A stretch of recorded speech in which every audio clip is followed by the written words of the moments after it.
address a joint sitting of Parliament. This comprises the members of the National Assembly and the members of the Senate. This is going to be the second address by the head of state, President William Ruto. The first time he addressed this house was on 29th of September 2022 when he was opening officially the 13th Parliament.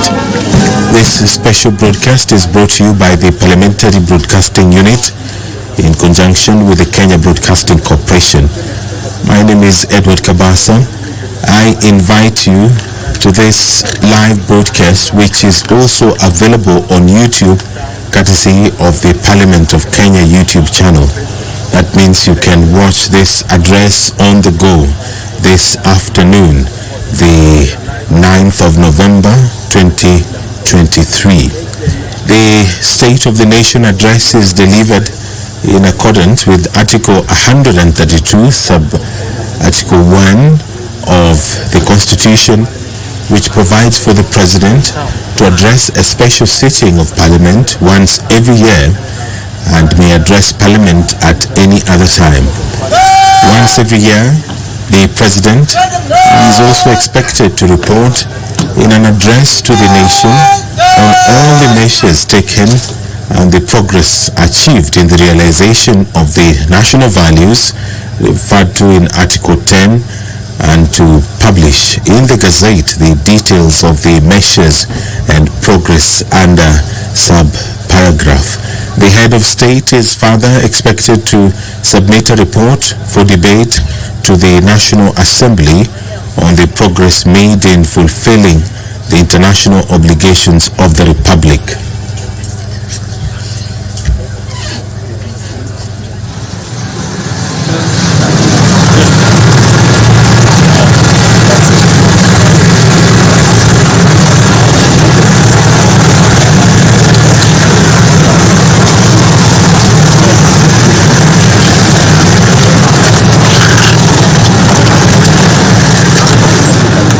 State addressed this Honorable House was on 29th of September 2022, and in that address he promised to implement the bottom-up economic agenda to create jobs and empower small businesses.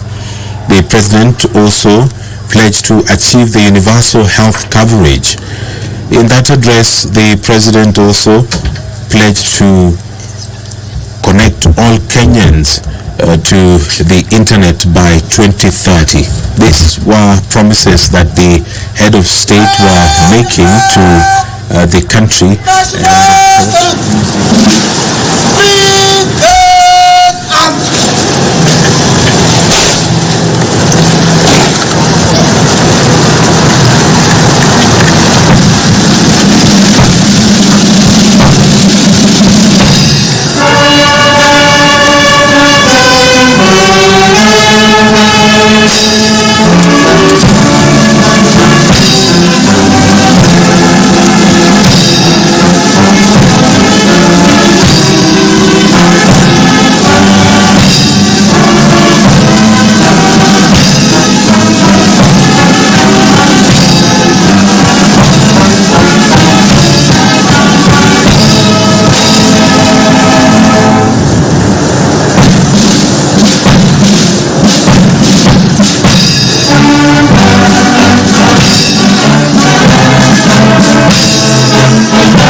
steps being taken by the government to ensure national unity and cohesion.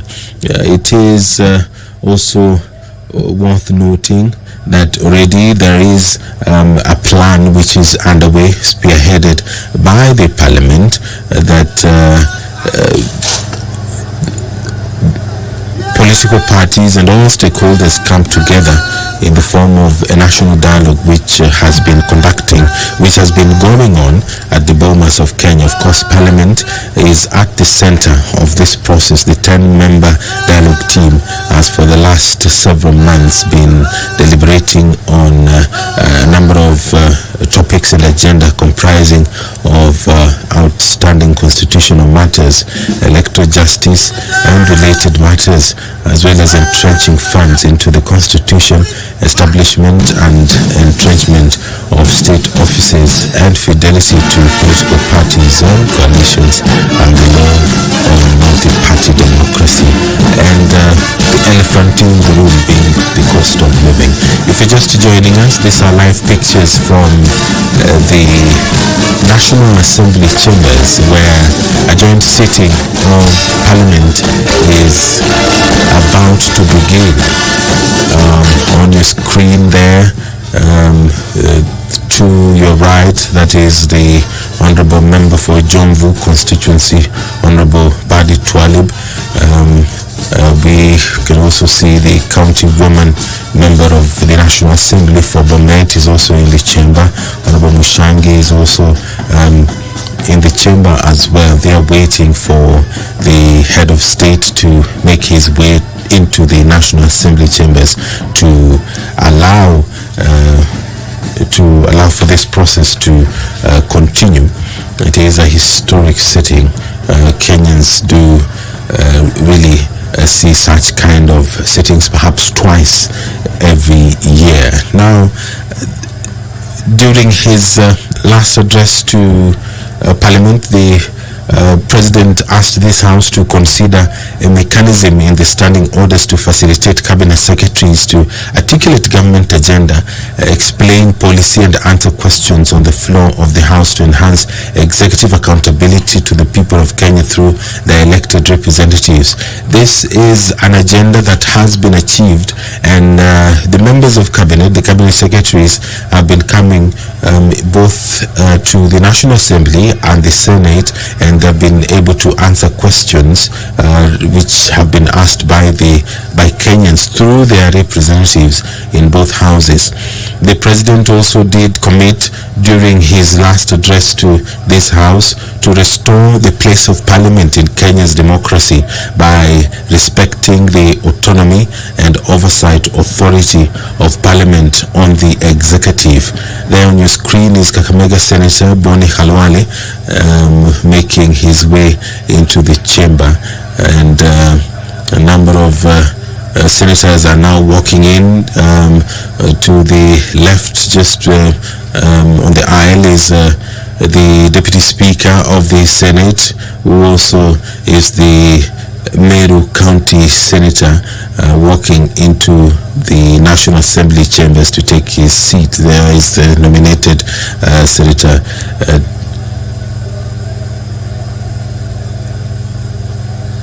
This special sitting of Parliament was communicated both by the Speaker of the Senate and the Speaker of the National Assembly, and the President is expected to address it any moment now. When he last addressed Parliament, the President pledged to scale up productivity in agriculture and make sure that every Kenyan farmer, fisherman and pastoralist contributes to sustainable economic growth by contributing to adequate and affordable food. He also did pledge to allocate 50 billion shillings every year to the Hustlers Fund, from which micro, small and medium enterprises would access affordable credit to start and expand their businesses. The President said that there was tremendous opportunity for Parliament to fully take up its role in resolving the systemic issues that limit access to affordable homes and affordable financing. He did call Parliament to be at the center of ensuring that Kenyans have access to affordable homes. And perhaps that is another topic that the head of state might revisit, so that he updates the country on what has been done so far to ensure that Kenyans have access to affordable living. We have seen the launching of affordable housing projects. Today the president was in Ruto to inspect such a project, and he has on many occasions talked about the need for Kenyans to afford decent living, and Kenyans are already contributing to that. Every month there are some deductions that are going towards the affordable housing. The president, when he last addressed Parliament on 29th of September, did speak about electricity, that the government shall facilitate the development of innovative and effective modalities to provide better off-grid systems, including enabling consumers to form small cooperatives for that purpose. We may perhaps revisit this and update the country on what has been done so far.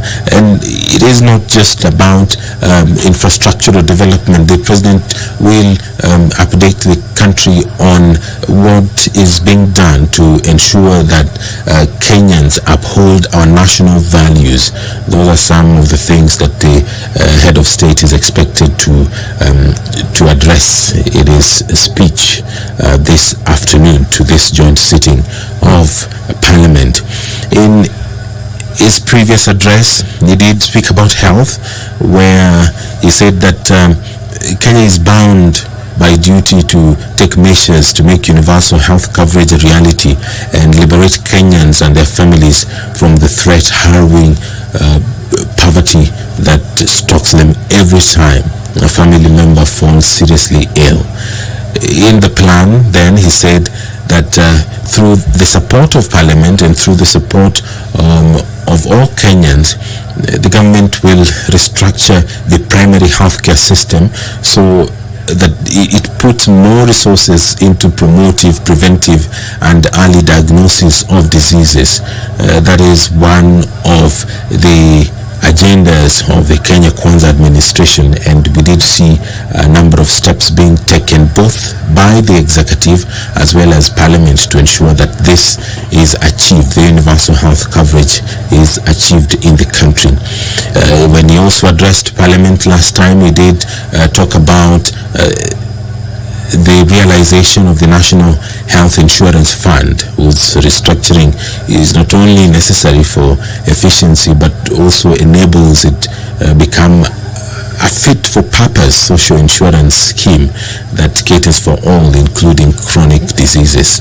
An update of that, of course, Kenyans are expecting this afternoon.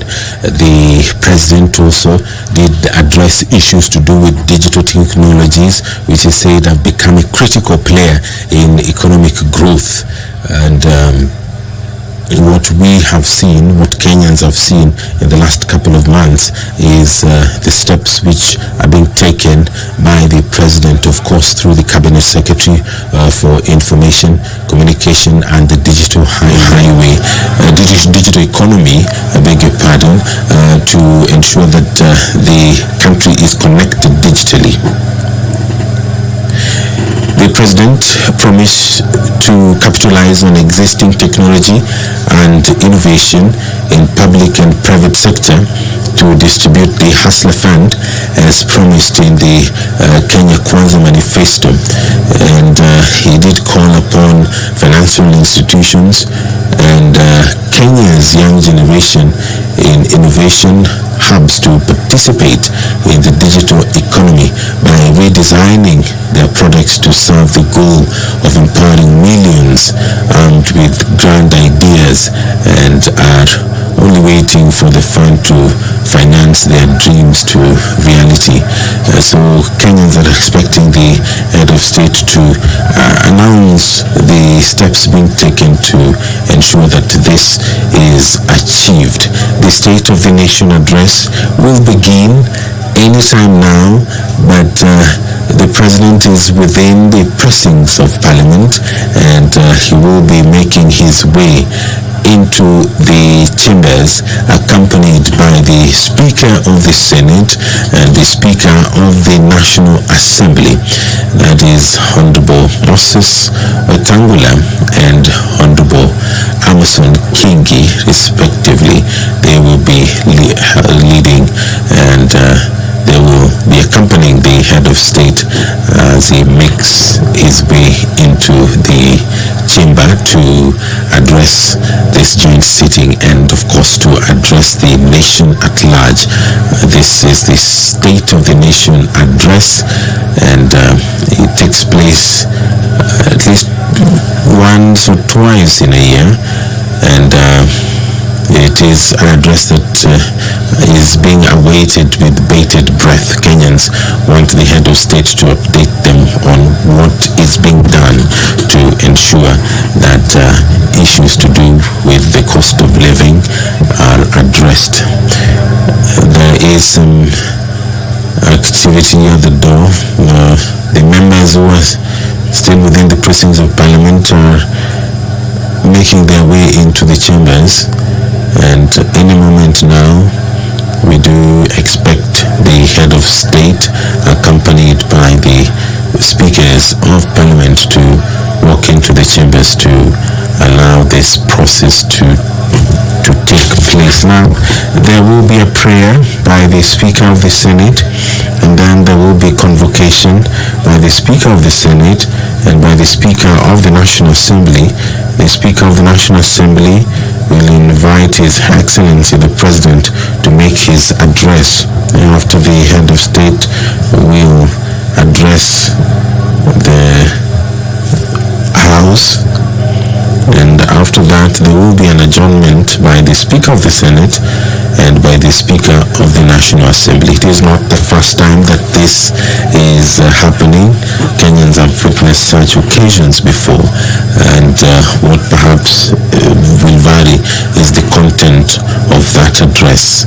Every year Kenya experiences unique challenges and unique types of progress, and that is what Kenyans are now waiting for, to hear what the head of state has to say regarding the state of this great nation. When he addressed this sitting in 2022, he committed and said that he was determined to ensure that Kenya's tax system is responsive to the needs of the economy. The head of state said that the tax system must be equitable, efficient, and customer-friendly. He did say that the economic principles of equitable taxation require that the tax burden reflects ability to pay. He said that this is best achieved by a hierarchy that taxes wealth, consumption, income, and trade in that order of preference. He said that Kenya's tax regime then fell short of that. The president said that the government then was overtaxing trade and undertaxing wealth. He did promise to propose tax measures that begin to move Kenya in the right direction. What is the status of this? Kenyans are perhaps going to be asking those questions and hoping that they will be answered this afternoon when the head of state makes that address. And he also said in his previous address to Parliament that the government will work with the Kenya Revenue Authority on a culture change to make it a people-friendly, customer-centric organization. He was of the view that it should be renamed to the Kenya Revenue Service in line with the proposed transformation. What is the status of that? Kenyans are waiting for the president to address that, perhaps. There on your screen are a number of members seated, and on your screen there is the corridor that is leading to the National Assembly chamber.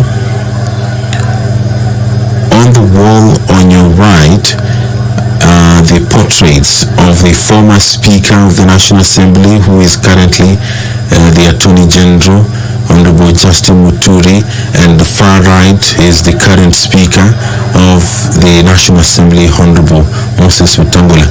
On your screen is the Sergeant at Arms, followed by the maces. That is on the right, the mace of the National Assembly, on the left, the mace of the Senate carried there, and the clerk of the Senate, and followed by the President, accompanied by the Speakers of the National Assembly and the Senate. I will now hand you over for this live broadcast of this special sitting of Parliament. The bicameral House is sitting this afternoon for the State of the Nation address. My name is Edward Kabasa. Enjoy your viewing.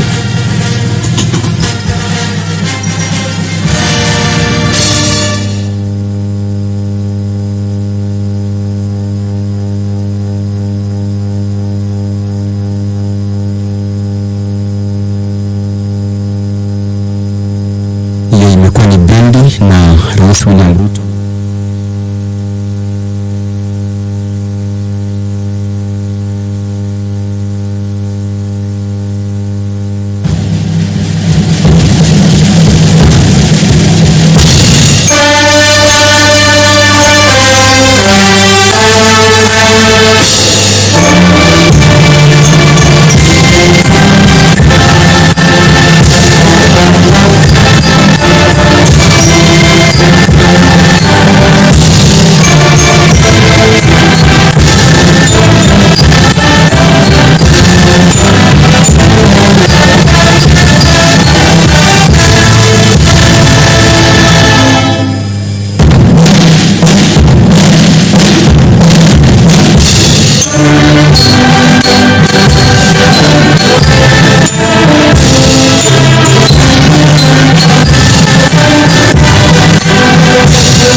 Your Excellency, the President of the Republic of Kenya, Right Honorable Speaker of the National Assembly, honorable members, let us pray. Almighty God, we beseech you to behold with abundant favor and blessings us, your servants, whom you have been pleased to call to leadership positions in this republic. We seek guidance to treat and consider all matters that shall come under deliberation in so just and faithful a manner as to advance the peace, prosperity and welfare of our country and of those whose interests have committed to our charge. Amen.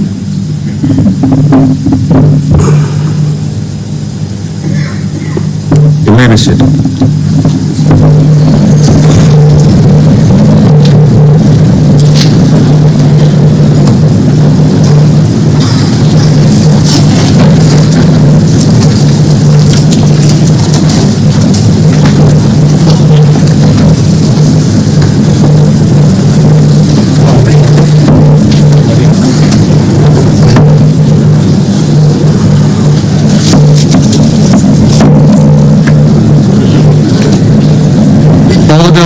honorable members, Your Excellency, the Honorable Dr. William Samoei Ruto, CDH, President of the Republic of Kenya and Commander-in-Chief of the Kenya Defense Forces, the Right Honorable Speaker of the National Assembly, the Honorable Moses Wetangula, AGH, MP, Honorable Members of Parliament. Article 132(1) of the Constitution of Kenya requires the President to address the special sitting of Parliament of Kenya once every year and any other time.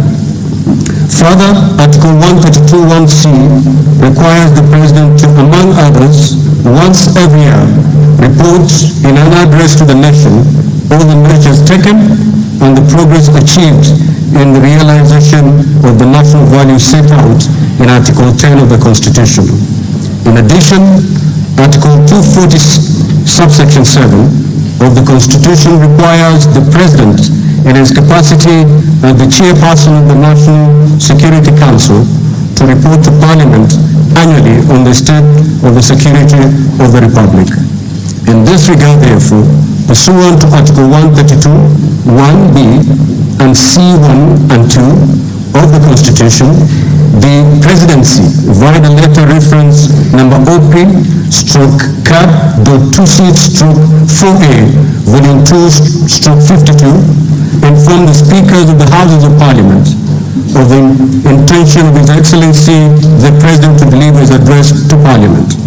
Consequently, pursuant to Standing Order number 25(1) and 2 of the Senate, I gave notice of today's special sitting to the Honorable Senators by Gazette Notice number 14716, which was published in the Kenya Gazette on Friday, 3rd November 2023. Accordingly, honorable members, this special sitting is properly convened. I thank you.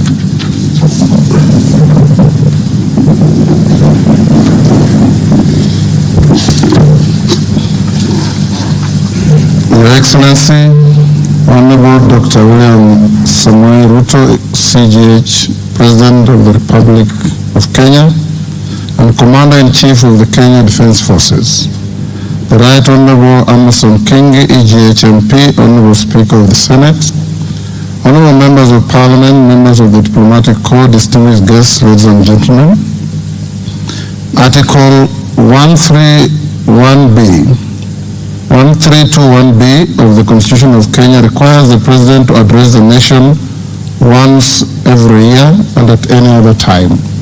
Further, Article 1321C requires the President to once every year report in an address to the nation on measures taken and progress achieved in the realization of our national values.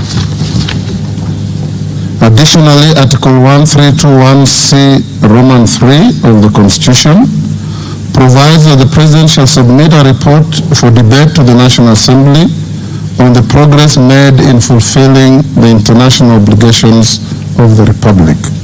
In this regard, honorable members, by way of a message to the House dated 26 September 2023, His Excellency the President conveyed his desire to address a joint sitting of the Houses of Parliament today, 9th November 2023. Therefore, pursuant to the provisions of Standing Order 22 of the National Assembly Standing Orders, and by Gazette Notice number 14715, which was published in the Kenya Gazette on 3rd November 2023, I gave notice of this special sitting of Parliament to the members of the National Assembly. Accordingly, honorable members, this special sitting is properly convened. Your Excellency, in the custom of Parliament, we recognize invited guests seated in our galleries. I therefore wish to recognize the following guests who are seated in the Speaker's row. Her Excellency Rachel Ruto, EGH, First Lady of the Republic of Kenya, and other members of the First Family. His Excellency Honorable Rigathi Gachagua, EGH, the Deputy President of the Republic of Kenya and the spouse of the Deputy President, Her Excellency Pastor Dorcas Rigathi. The Honorable Musalia Mudavadi, EGH, the Prime Cabinet Secretary. and Minister of Foreign Affairs. Your Excellency, honorable members, also present in the Speaker's row this afternoon are the Honorable Lady Justice Martha Koome, EGH Chief Justice and President of the Supreme Court, Her Lady Justice Philomena Mwilu, MGH, Deputy Chief Justice and Vice President of the Supreme Court. They are accompanied by Honorable Justice Eric Ogola, Principal Judge, the High Court, Honorable Justice Oscar Angote, Presiding Judge in Environmental and Land Court, and Honorable Justice Brian Ongaya, MBS, Principal Judge, Employment and Labor Relations Court. We are similarly pleased to host the former Vice President of the Republic, the Honorable Stephen Kalonzo Musyoka, EGH, who is also the co-chair of the National Dialogue Committee.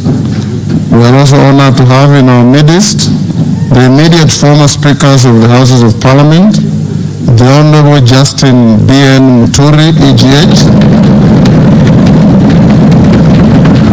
who is the current Attorney General of the Republic, and the Honorable Kenneth Lusaka, EGH, the Governor of Bungoma County. Your Excellency, allow me to also recognize the Chairperson of the Council of Governors, who is also the Governor of Kirinyaga County, the Honorable Ann Waiguru, EGH, and the Honorable Johnson Sakaja, Governor of Nairobi City County. May I also accord special recognition to all Cabinet Secretaries present, Mr. Felix Kosgei, Chief of Staff and Head of Public Service, Principal Secretaries, members of the Diplomatic Corps, and heads of constitutional commissions and independent officers present in Parliament today. Your Excellency, I wish to make a special mention of the Chief of the Kenya Defense Forces, General Francis Ogola, and the respective service commanders, the Inspector General of Police, and other leaders of our disciplined forces who are seated at the Speaker's row. We are grateful for their distinguished service to the nation. To all invited guests, karibuni sana kwa bunge.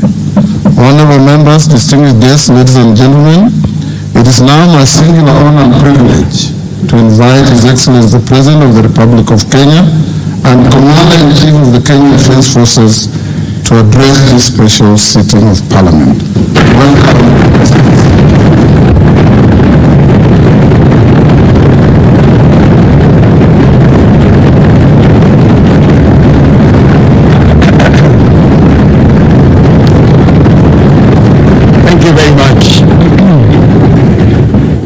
Honorable members, I arise before this distinguished assembly of the democratically elected representatives of the people of Kenya to discharge my constitutional function under Article 132(1)(c). The occasion requires me to give an account to the people of Kenya, the measures taken by their government under my leadership, and to give full expression and effect to the soul of our constitutional dispensation by implementing the national values and principles of governance set out in Article 10 of our Constitution. I have a substantial report to give on the progress made in fulfilling this solemn covenant, and that the journey of transforming Kenya for the benefit of present and future generations is fully underway. Its positive effect have also begun to bear fruit across many sectors of our national endeavor, from the grassroots all the way to this capital of Nairobi. On the 13th September 2022 last year, when I took office, I undertook to ensure the urgent transformation of our economy and to stop and reverse the negative trends of runaway unemployment, yawning inequality, and widespread poverty, which have denied Kenyans their dignity and extinguished their dreams. The mass appeal of the bottom-up economic transformation agenda was due in large part to the fact that its development and articulation, as well as its content and implementation strategy, represented our national values in action. It was inclusive, democratic, committed to social justice and the protection of the marginalized. Our commitment to bring the national values and principles of governance to life in order to significantly enhance the well-being of every individual and promote the unity, stability, security, and development of our country began long before the last election and will endure well beyond our term. It has been my manifest intention to live up to all the commitments set out in the plan, and despite enormous challenges and tremendous difficulties, we have made encouraging progress in a positive direction. This has not only vindicated our philosophy of inclusive transformation in pursuit of shared prosperity, but it has also increased our confidence that we are on the right path and shall, in due course, deliver the transformation of our nation in full. It is important for us to point out that we began the implementation of our mandate to transform Kenya's economy from the bottom up under extreme difficult circumstances, not to excuse failure or to justify inability or omission to do the necessary work. Not at all. Rather, we do it to emphasize the significance of our progress, underscore the possibility of transformation under daunting conditions, and express well-founded confidence that when sufficient progress is made, we shall do much more and go much further in delivering the Kenya we want for our generations and also for posterity. In our plan, we identified three primary challenges: external shocks, fiscal distress, and structural imbalance that heavily strained our economy, causing nationwide difficulty. The COVID-19 pandemic, coupled with global supply chain disruptions and geopolitical conflicts, significantly raised inflation and interest rates, adversely affecting our economy, while low agricultural investment and a prolonged drought led to food shortages and made Kenya a net importer of food in a volatile international market. It was under conditions of such extreme difficulty that the people of Kenya entrusted us with the responsibility of simultaneously generating effective solutions to immediate problems, providing a credible pathway to stability in the medium term, and undertaking long-term structural transformation of our economy, but in a manner which paid attention to the needs and aspirations of Kenyans, especially those at the bottom of the pyramid. The transformation of our economy is not only desirable and important, it is also necessary and urgent. And the people of Kenya have made this clear at every opportunity. Our duty as leaders is to listen keenly and comply with the people's wishes.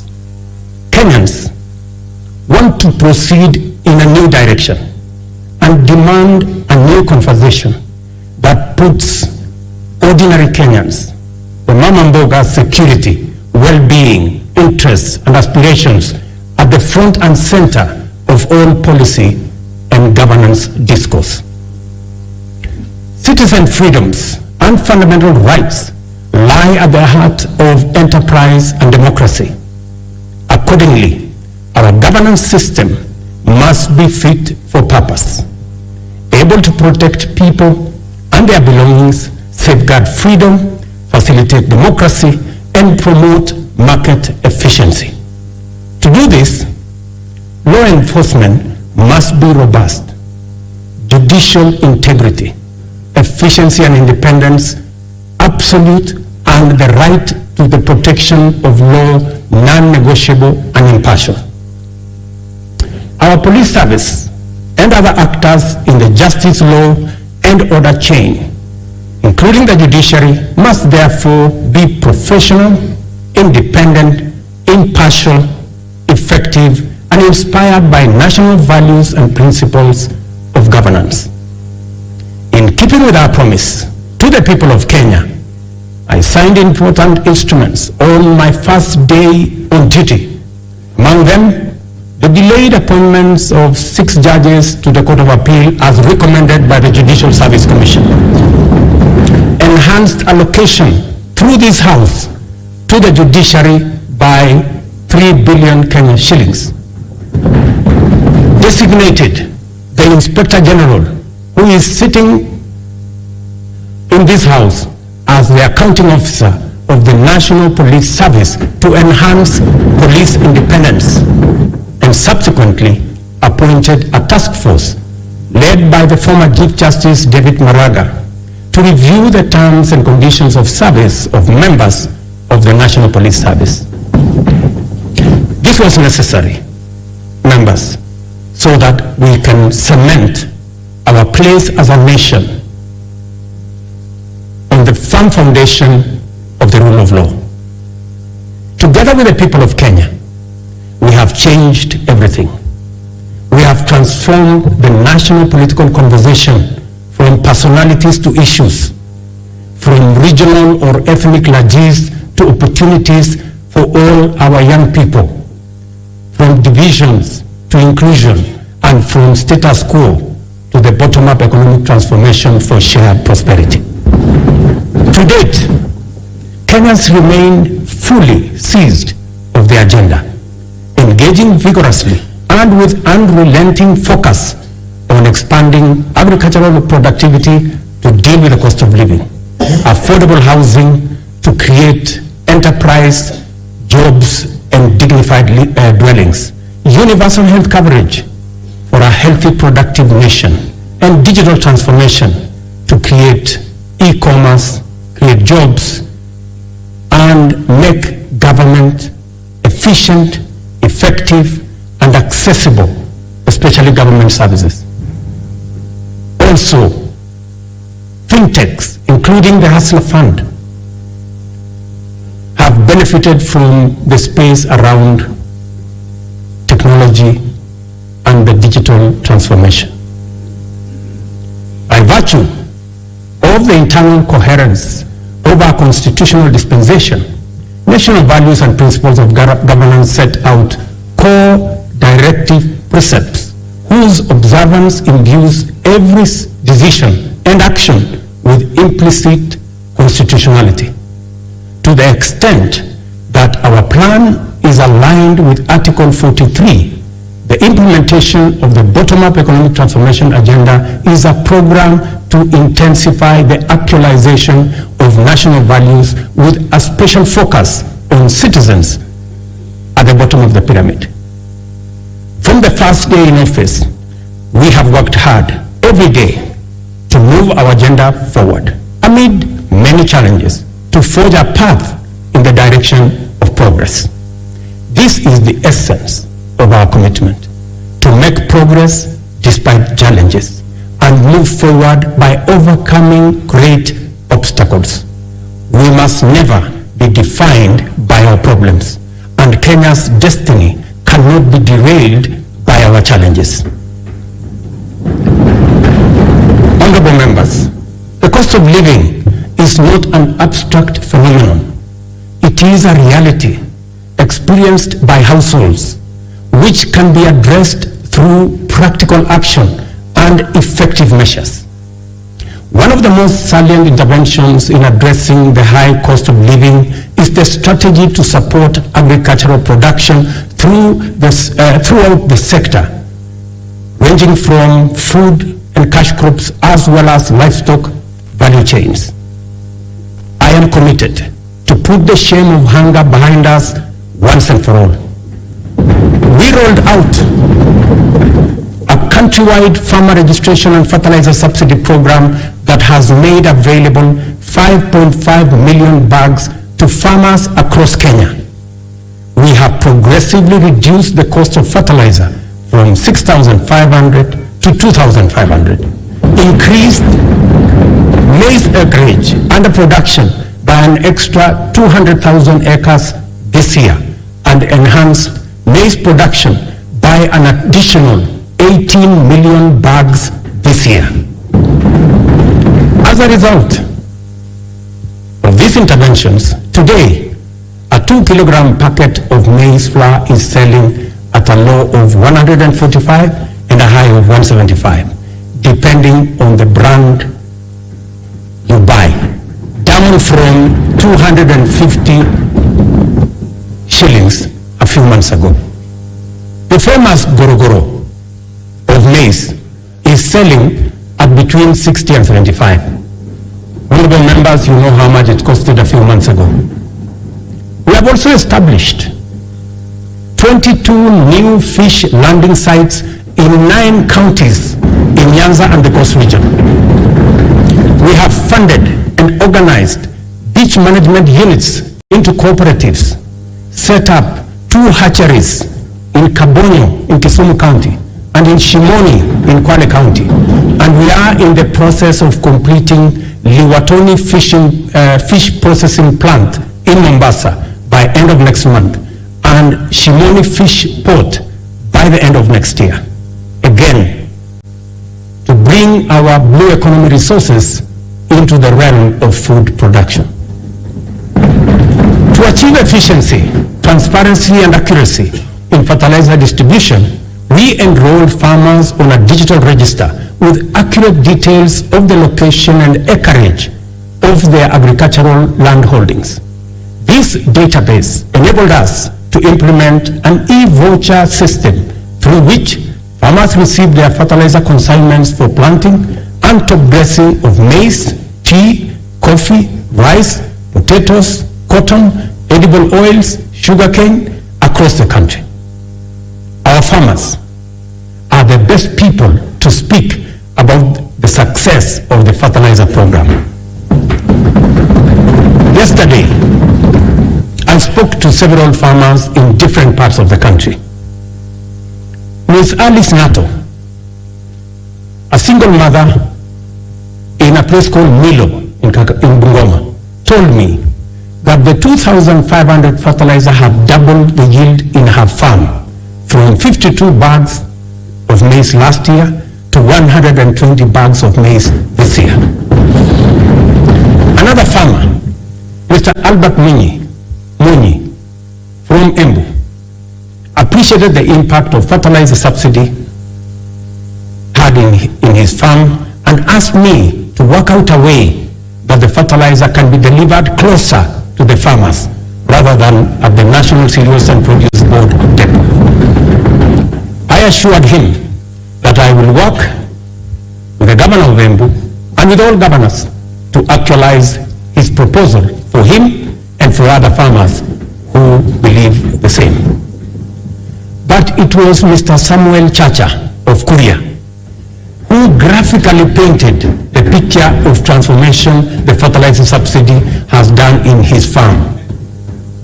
With a phrase that struck my mind, he simply told me, Mr. President, shamba yangu inametameta.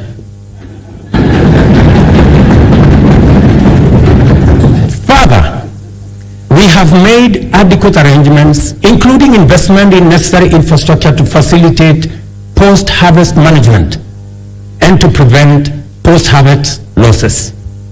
17 certified warehouses jointly managed by the National Cereals and Produce Board and the private sector owners with a combined capacity of 365 metric tons or 4,090,000 kilogram bags have been prepared in the maize growing areas. The National Cereals and Produce Board shall provide a subsidy maize drying service to farmers at a fixed cost, as was announced by the Minister, of Kenya shillings 70 per bag, which is a significant improvement from the previous rate of Kenya shillings 350 per bag. Yesterday again, the first consignment of the 100 mobile dryers this House facilitated my administration to buy for use by our farmers. I announced to you yesterday the first consignment of the dryers stocked in the country. Additionally, we are enhancing dairy productivity for better farmer returns. The government, working with milk processors, and I had a long conversation with them in Nakuru. We are mapping the country to ensure coolers are supplied where they are needed. Soon, farmers will be paid based on milk quality, boosting incomes, and they can also enjoy global market access. Our reforms in the coffee sector are bearing fruit, with our farmers set to earn 4 times advance pay for their crop, from a low of 20 to now Kenya shillings 80, following the allocation of Kenya shillings 4 billion from the Coffee Cherry Fund that was ably facilitated by this House. Coffee reforms regulations will give farmers the necessary representation and weight at the national coffee auction. It is my intention to make sure that the auction operates with farmers at the center of it. These measures are expected to aid ongoing efforts, including expanding production to new counties and double coffee output in the next 4 years. The government of Kenya is currently restructuring public sugar mills, expediting the leasing of 5 companies for rehabilitation and expansion to boost industry competitiveness before the Commercial Sugar Safeguards expire. The objective includes creating a competitive sector, raising farmer incomes, and enhancing productivity. This House agreed with my cabinet that we waive Kenya shillings 117 billion non-performing debt for government-owned sugar factories, for which I am grateful to this House. This House also approved 1.7 billion shillings that will go into paying farmer arrears and other complications that arose out of the challenges our sugar sector was facing. I want to promise this House that in the next couple of weeks, we shall be dispersing that money so that farmers in the sugar growing area can go home for Christmas with their money. As earlier indicated, our public borrowing had long crowded out the productive sector from the financial markets, raising the cost of credit and slowing down trade and commerce. As I told Kenyans on my first day in office, times were difficult and many people are struggling, and necessary and effective sustainable solutions were urgently needed. We must admit, honorable members, that as a country, we had been living large and way beyond our means. The time has come, therefore, to retire the false comforts and illusionary benefits of wasteful expenditure and counterproductive subsidies on consumption, by which we dug ourselves deeper into the hole of avoidable debt. The new direction may not be easy, but it is ethical, responsible, prudent, and most importantly, necessary. We've had to take hard decisions and make painful choices because we owe it to the people of Kenya to do the right thing and to confront facts as they are without flinching or equivocating. We have worked hard at home and abroad to mobilize a broad coalition of bilateral development partners. Many of them, I see them in this House, multilateral development banks and other agencies, which have rallied to pull our country back from the brink of debt distress and set us today firmly on the path towards sustainable economic growth. Our efforts to stabilize the situation have yielded such progress that next month, in December, we will be able to settle the first Kenya shillings $300 million or 500 billion Kenya shillings installment of the US dollars 2 billion Eurobond debt that falls due next year. I can now confirm with confidence that we will and we shall pay the debt that has become a source of much concern to citizens, markets, and our partners. Having said this, I further announce to the nation that our intention, consistent with sustained effort here and abroad, have enabled us to normalize our relations with the International Monetary Fund, the World Bank, the Africa Development Bank, and various development partners to such an extent that they are now working with us to implement the bottom-up economic transformation plan. As I earlier indicated, our public borrowing had long crowded our productive sector from the financial markets, raising the cost of credit and slowing down trade and commerce, especially the micro, small, and medium enterprises, including Mama Mboga. Consequently, many enterprises and entrepreneurs were referred for blacklisting by the credit reference bureaus, where 7 million borrowers were listed by last year. We committed to provide affordable and accessible credit and restore small business owners to good standing with credit rating agencies. A deliberate, targeted strategic financial inclusion fund, the Hustler Fund, providing affordable credit and mobilizing savings for individuals and small businesses, was launched on the 30th of November 2022. The public response to the Hustler Fund has exceeded most initial projections and surprised even the most hardened skeptics. By the end of last month, the fund had disbursed Kenya shillings 36.6 billion and in savings 2.3 billion, and with 7.5 million repeat borrowers, whose overall repayment rate is at 73%.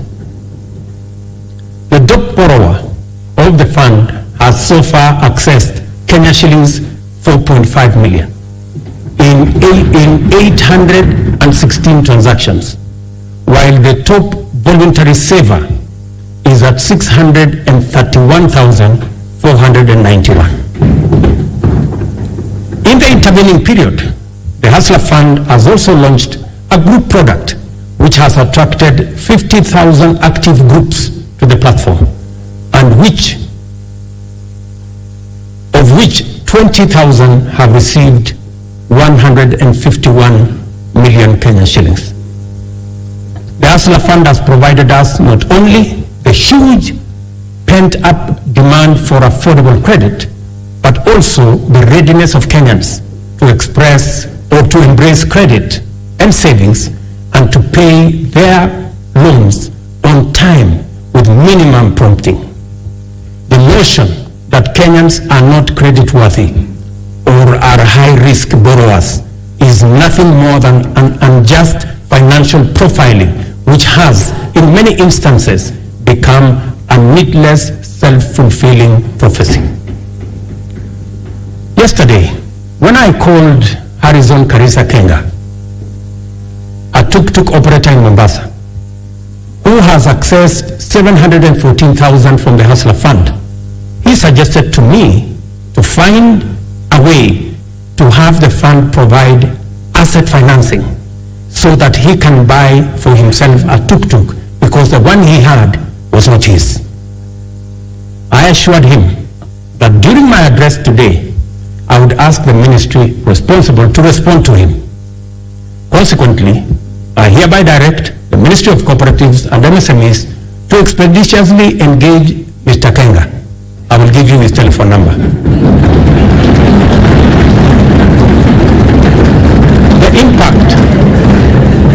The impact of the Hustler Fund is summarized by a story of a Mr. Sospita Ondiek from Kisii. I suggest that the Kenyan film industry should look for him. so that he can tell you his full story. Mr. Ondiek has a plumbing and tiling business in Kisii. And through the Hustler Fund, he has accessed 1.7 million in the many transactions he has undertaken to enhance our savings that have consistently been among the lowest globally, and to correct the delayed transformation of our social security architecture. Fundamental reforms are underway in our savings and social security space. As promised, we committed to take deliberate measures to foster a strong culture of savings amongst Kenyans and enable them mobilize resources for investment and development of intergenerational capital to eliminate old age poverty and to ensure comfort in retirement. Until recently, the rate of Kenya's public pension saving stood at 1.4 billion shillings a month, which is the lowest in our region at only 12.5% of our GDP. As a result of our initial interventions, the savings situation in Kenya is changing for the better. Contributions, honorable members, to the National Security Fund have grown from 1.4 billion shillings in January to 6.5 billion shillings every month, this month. The implication of this growth in our national savings is that it will significantly consolidate our nation's ability to invest in development using domestic resources as opposed to us going to borrow other people's money when they save. Honorable members, majority of Kenyans live in their own rural homes, even though many experience land and settlement challenges, including landlessness, insecure land tenure, and perennial squatter problems. Acute housing challenges are principally an urban phenomenon, and they present a serious threat to health and safety, as well as dignity of people, particularly low-income earners. The proliferation of slums in our urban areas indicate the extent of this serious problem and the urgency with which it must be addressed to enable Kenyans have greater choice in leading dignified, safe and healthy lives affordably. Low supply of affordable housing units in Kenya is acute, making rent a huge component of the cost of living for many households. The increase in affordable housing units is a strategic intervention to not only supply affordable dwellings for Kenyans, but also as a means to reduce the cost of living. 3 categories of houses will be supplied by this program: social housing, affordable housing, and for the rest, market rate housing. Interest on financing is where we intend to make the big difference. Interest at the moment, as all of us know in this house, is at almost 18%. But under this program, all interest should be or will be at single digit. For social housing, the interest will be at 3%. You know, honorable members, that we all get 3%. So even the people in the social space, they also deserve to get 3%. Those in the affordable housing space will get 6% and 9% for the people in the market category. The affordable housing program has received tremendous support from county governments across Kenya. And I want to thank governors, and I know the chair of the Council of Governors is here, through her, all governors who have worked with us to make sure that this program becomes a reality. The construction of 46,792 units in various parts of Kenya is already underway, while another 40,000 are ready to commence in a couple of weeks. 50,000 Kenyans are working. People who are previously unemployed, they are now engaged directly and indirectly in this enterprise. And the numbers will significantly increase as the projects move into the next phase and as we roll out many more units. A total of 746,795 housing units are in the pipeline as I talk to you under various stages of delivery. More jobs are being created with the formalization of the Jua Kali clusters, providing products like doors, hinges, and windows. And this morning, as I visited one of the sites that I went to launch the construction in March, I was amazed that a site that was flat in March today, and I was with the Member of Parliament for Ruto, today has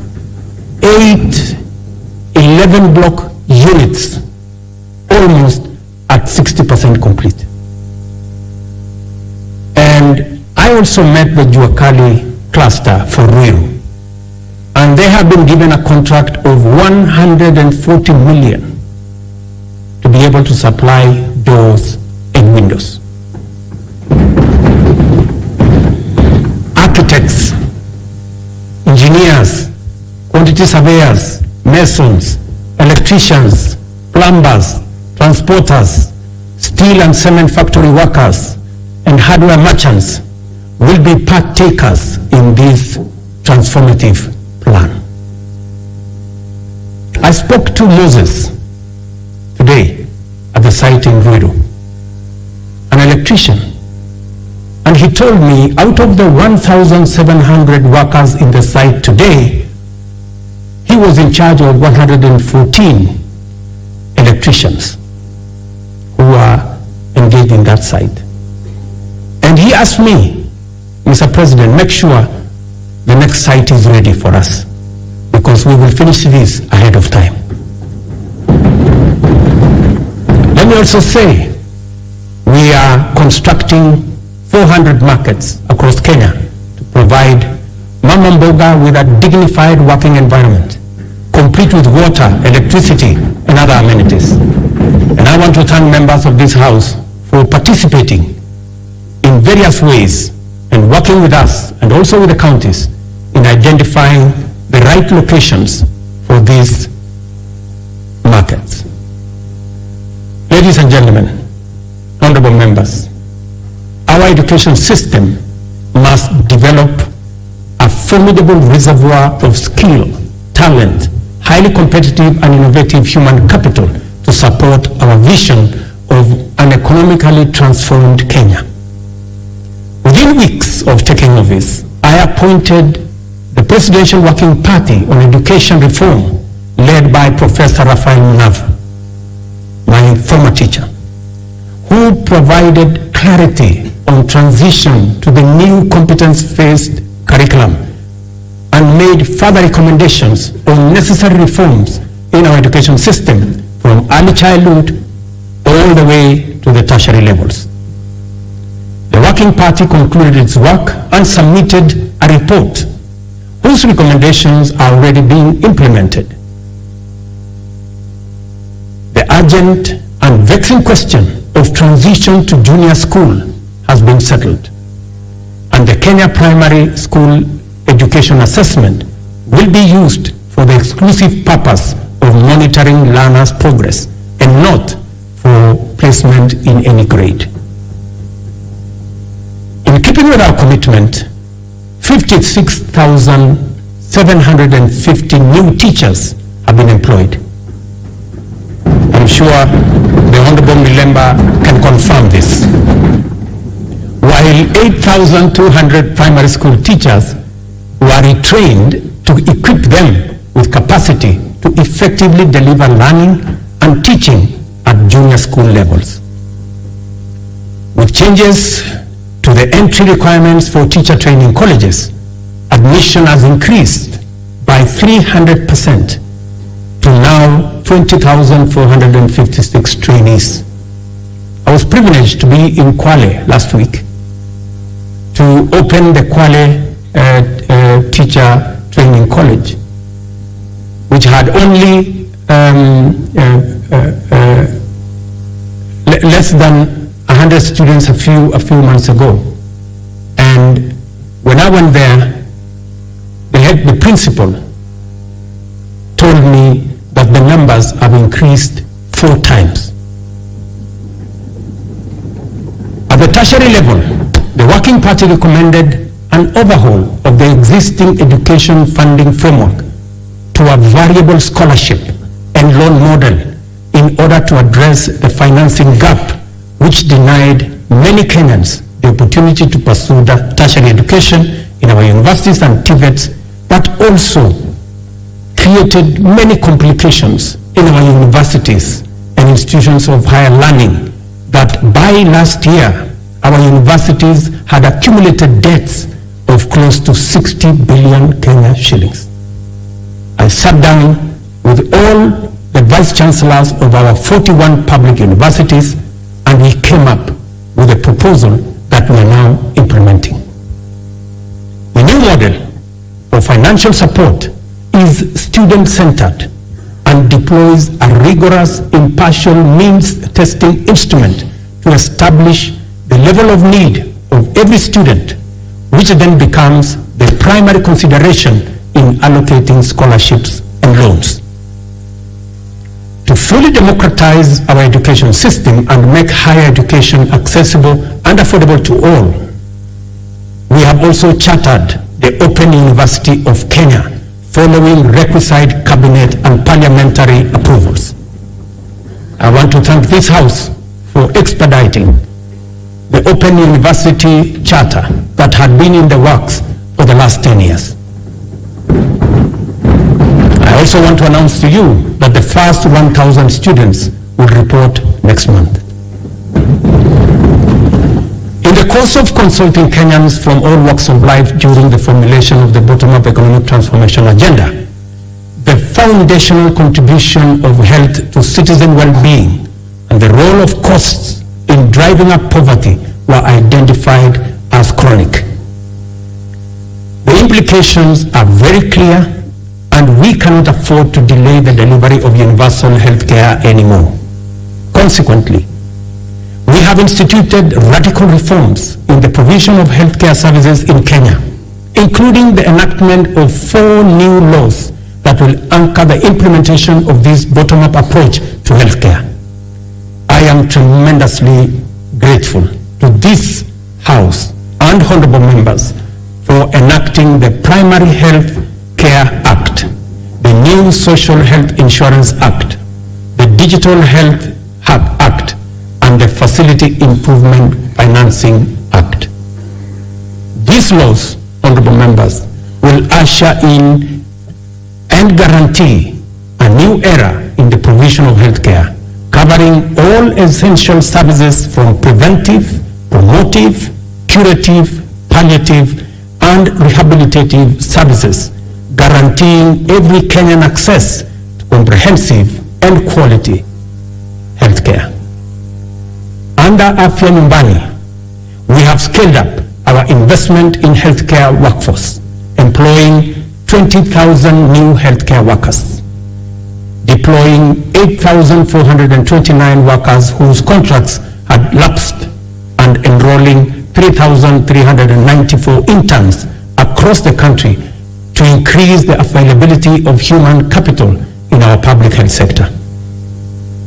Working with county governments, and I'm again grateful to them, we have taken measures to resolve the perennial challenge of human resource management in the health sector, occasioning strikes,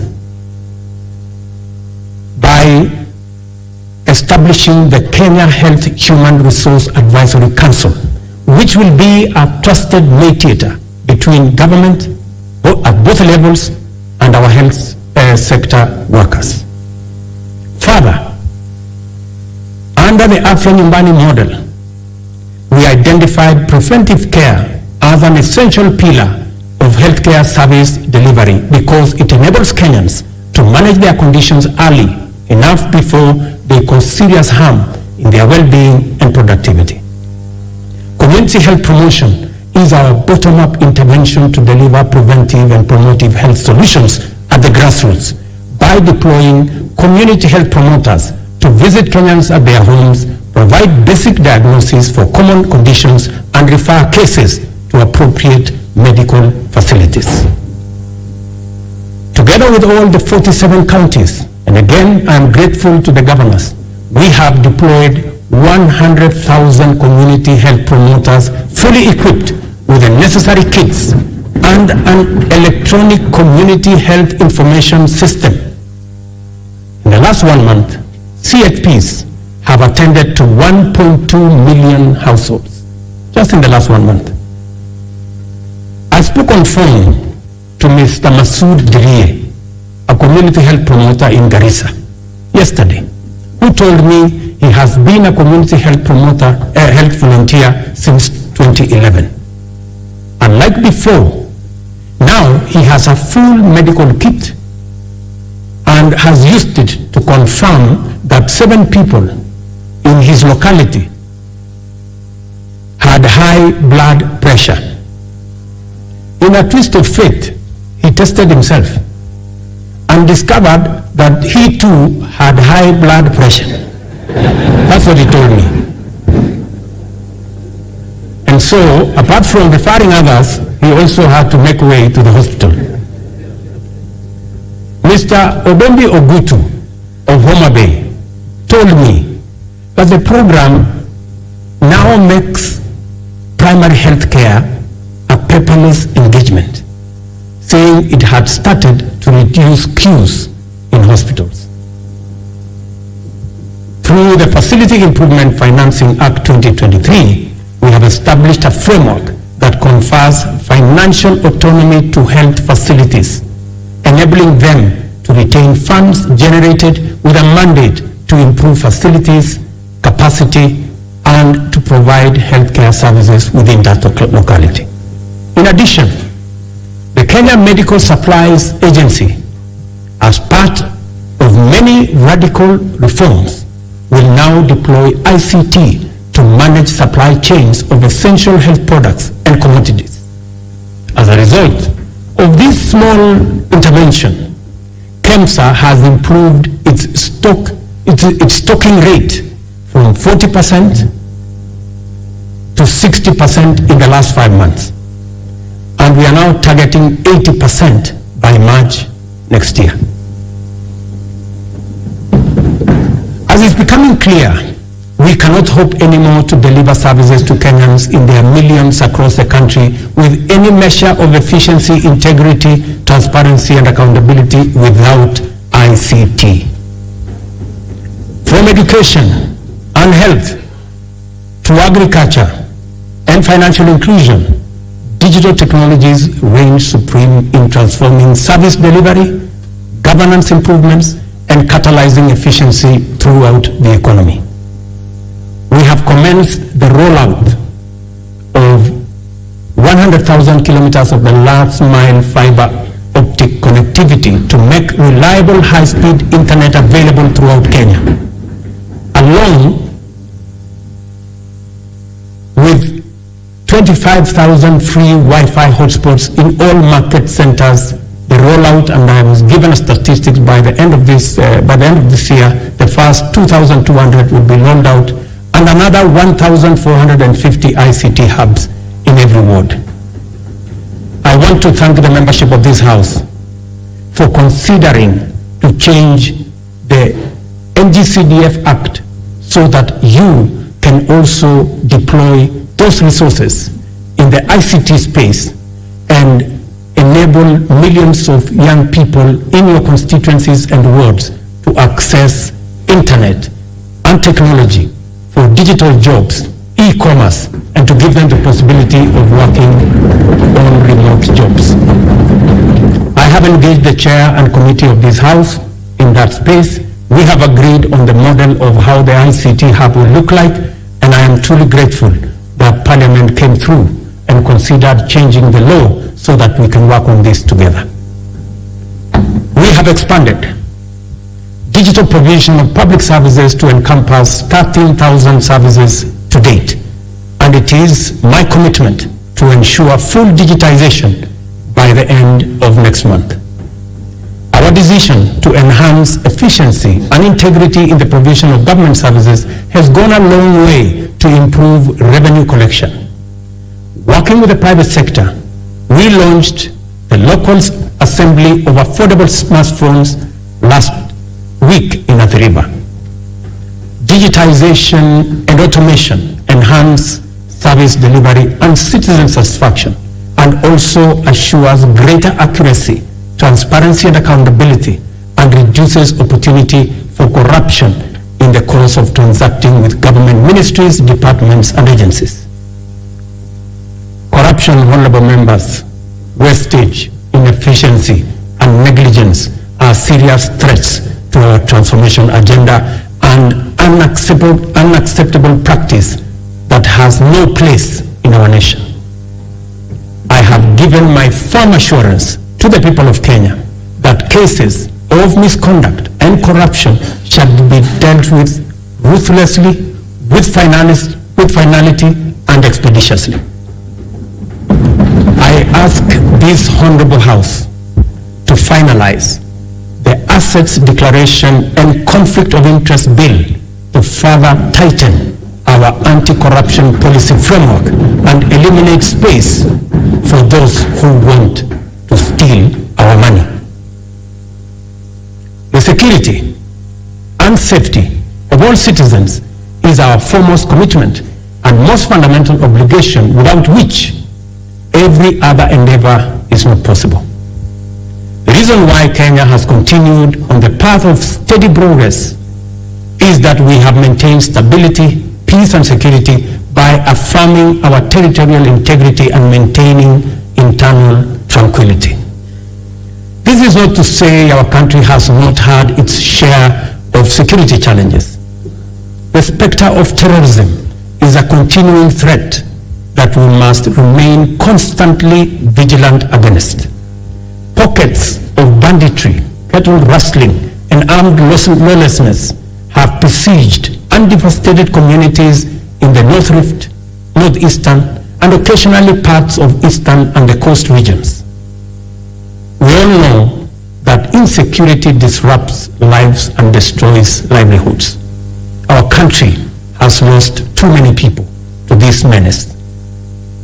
Many children have been orphaned and missed school, and many families have been displaced because of lawless men taking up illegal arms and waging war against communities. The government exists to ensure that those who challenge our sovereignty, territorial integrity, national security, and the safety of the people of Kenya are expeditiously countered and rendered harmless.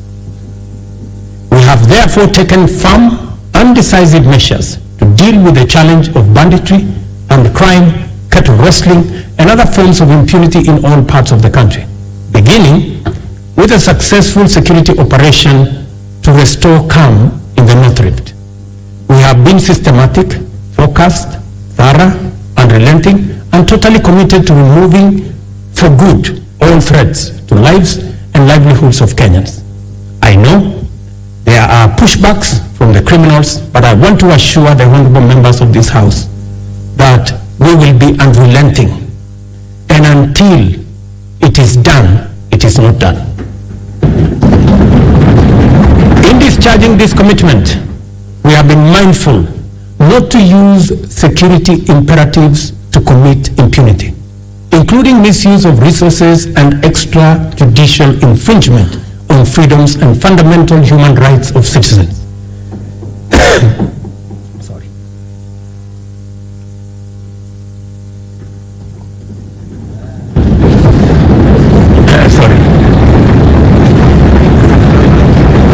We are conscious to provide security as a public service for the benefit of law-abiding citizens and as a guarantor of economic growth. Therefore, Our security services have been committed to a citizen-centric, rights-focused, inclusive, and community-based security strategy. I am therefore quite clear that there exists no tension between the effective delivery of security services and the upholding of human rights and fundamental freedoms. We can be and therefore must be secure, yet free and democratic.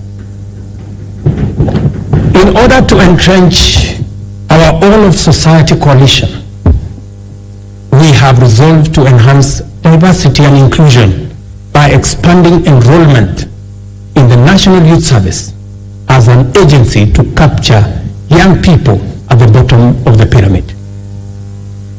Consequently, we are doubling enrollment to 40,000 yearly in the National Youth Service and have made it absolutely mandatory that every village, center, town, and city in Kenya is properly represented in the recruitment. To consolidate this proposition, we have directed that 80% of future recruitment to all security services, from the military, the police, KWS, Kenya Forest Service, and all other security agencies, 80% will come from the well-trained, talented, and committed young men and women who have undergone training at the NYS.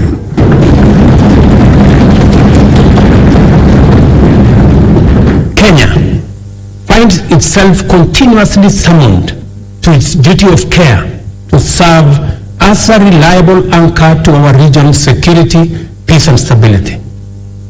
We continue to answer our historic, moral, and strategic responsibilities to deploy our resources in solidarity with our region in general and our immediate neighborhood in particular.